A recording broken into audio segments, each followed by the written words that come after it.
Leo nataka nikutajie silaha kubwa sana ambayo unaweza ukaitumia, na hii silaha ni jina. Jina lako ni silaha ambayo ni ya maangamizi zaidi ya nyuklia. Ndio maana leo hii wapo ambao wakisikia tu jina la mtu fulani, wao wanakuwa tayari wamejenga hofu. Kwa sababu gani? Yule mtu ameamua kulijenga jina lake katika namna ambayo mtu akilisikia ataheshimika, katika namna ambayo mtu akisikia lazima atikisike. Sasa namna gani ambazo unaweza ukajenga jina lako? Kwanza unatakiwa ujijenga katika elimu. Lazima uhakikishe uwe na elimu ya kutosha. Pia uhakikishe, jambo la pili, uwe na kipato ambacho cha kuaminika. Wewe uwe na kipato cha kuaminika ambacho kitakusaidia wewe kutekeleza mambo yako ya msingi.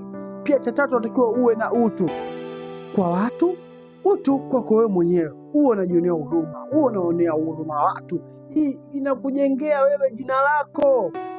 Mtu aweze kukuataki hivi hivi, atasema unamshambulia huyu mtu bwana, anakosa gani bwana? Sisi tunamfahamu huyu bwana, huyu mtu ni mtu wa watu, mtu mwenye huruma. Na jambo lingine unatakiwa uwe nalo, wewe ni nguvu. Hii nguvu hii za kimwili, unatakiwa na nguvu. Usiwe mtu dhaifu, unatakiwa uwe unafanya mazoezi. Hii itakujengea sana, kwa sababu kuna watu wengine, mtu akiona tu dhaifu anaanza kukudharau.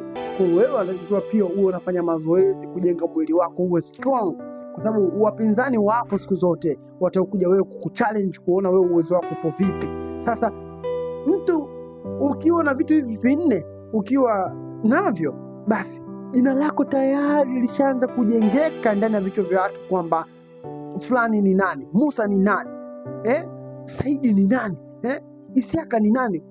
Usisahau kulike, kucomment na kusubscribe kwenye channel yetu. Bye bye.